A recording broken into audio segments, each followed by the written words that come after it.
Hi folks, Ontario PGA TV. I'm Scott Pritchard. I'm here with Greg Seeman, the executive professional at Wooden Sticks Golf Club. We're actually here today for the 2010 Callaway Ontario PGA Pro Junior Championship.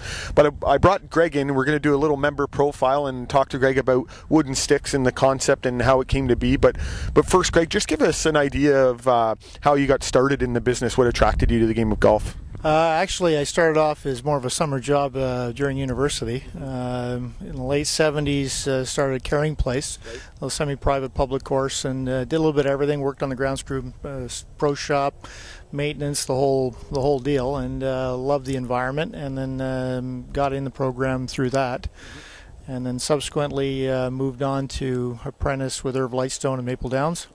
Early 80s, and then moved on as first head professional job at Glenway in 86.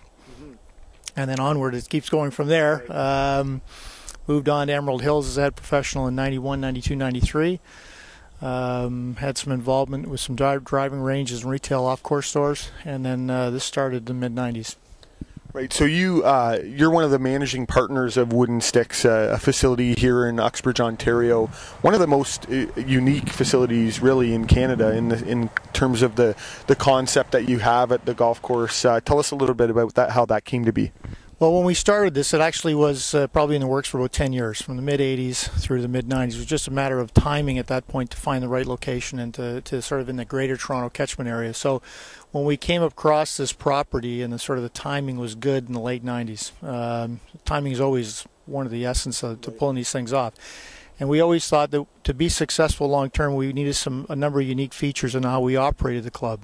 Had to be a good golf course. That was number one. Has to be enjoyable to play. The replica holes were the curiosity point to get a lot of people up here the first time, and then that's proved to be very effective. People always wanted to either try to come back and play those holes again, or at least come back the initial first time just to experience them. Then on top of that, we just said that we need different, unique things in how we operate compared to all those other experiences you have. So we offer valet parking. We have pros walk the line on the range prior to teeing off. We have inclusive meals, which has not been done anywhere, I don't think, in Canada. Those few things. So meals before and after included in that package, and there was lots of pressure not to do that at the beginning, but we stuck with it, and now people come up they'll come up 3 hours before their tee time, and they'll be 2 hours after.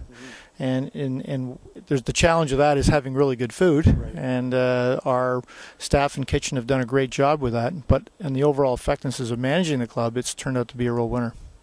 And we were talking earlier just about your trajectory in your career, and one of the things that you had mentioned, the secret to your success is having, the sort of fearless attitude of forging ahead with ventures that potentially may not pan out. But it seems that everything's panned out, quite well for you.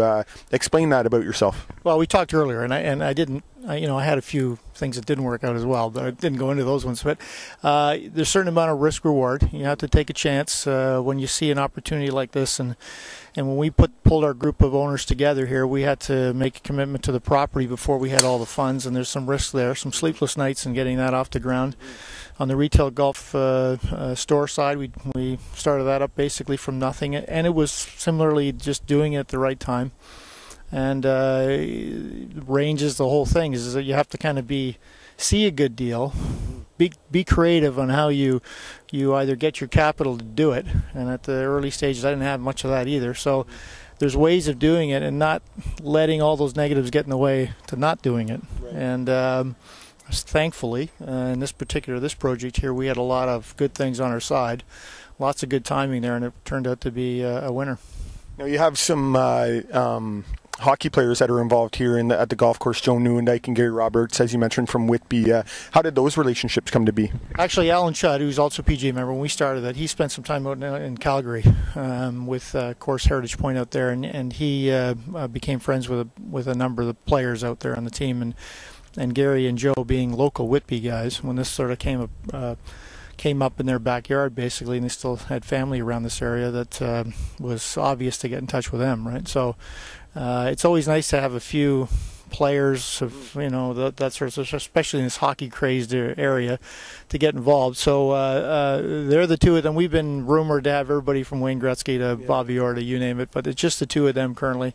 They don't, other than playing a few times a year, we don't see much of them, but it's nice to have their names attached to it. It gives us some notoriety for sure. And what about the name Wooden Sticks? How did that come to be? Yeah, actually, when we started, we were just looking for a name of a number, or like a holding company for the initial project, and you want to get a golf name in there of some kind, and everything we searched was taken. So let's go obscure. So we, between the hockey players and the old clubs and the wooden sticks, it's kind of morphed into that name, and it was originally just going to be the holding company, but then it sort of stuck on us, and we just use it for the golf course. So it worked well. And the golf course is a unique setup in the sense that you have your replica holes, or inspired holes, as you call them. How did that concept play into Wooden Sticks? Well, the replicas, we played with an architect, Ron Garl, at a place called Golden Ocala in mid Florida, and the same sort of concept. They had 8 or 9 replica holes, strong golf course, but it was unique, and it was so much fun playing it that particular day that we said this would be a great concept in the greater GTA. Big golf market, but a unique thing, a real destination. Come and play once a year. 90%, 95% of the golfers will never play those holes, and although we never say it's exact, we always say it's as close as a bulldozer will get you, but it's just that feel. And there's a lot of events on tour that we kind of mirror on our schedule to coincide with the events that are there, and it's nice chatter. It's good marketing for that. So people come up, and it's kind of a course that people will come back once a year, once every 2 years, and that keeps the turnstiles going, more or less. Speaking of having people back, just to the right of us over here, you have the cabins that I guess the first year for them would have been in 2007. Is that correct? Yes. So 2007, and what was the idea behind the cabins? Obviously, to get people stay and play, but what kind of how did that come to be? Well, the opportunity presented itself locally on our site plan agreement, and the local town here has a shortage of places to stay, so it came up, and we went for the zoning change, and it was pretty easy to get at that point. And then we have an opportunity to build 10 units, which we built initially 6, and so we can accommodate 24 people here. And because there's a lack of anything else around the area, it was a relatively easy build, and it just, again, we get all kinds of people from Ottawa, Kingston, Belleville, Montreal, because I think we're on this east side of the city. Right. So it's convenient to get to and stay a night. Most of our packages are 2 rounds 1 night, and we could use 20 of them on a Saturday night. The interest on weekend play has been really good. So it's been a nice little addition. It's to have people here in all sorts of forms, whether it be just day business or overnight. Now, what would you say to someone that wanted to get into golf course ownership? It's obviously becoming increasingly difficult. Is there any sort of words of advice that you could maybe relate to people? It could be a young person, it could be an older person. Well, it's certainly there's some risk reward. You have to know what you're getting into. You got to sell yourself. There's lots of people that love golf but don't know necessarily how to operate it, so that's where hopefully the golf professionals will take the right position up in that sort of group. It is getting increasingly tougher. The courses that are coming available, I guess, are either whether they're being developed or they're being bought up by larger companies that are in that business, management firms, etc.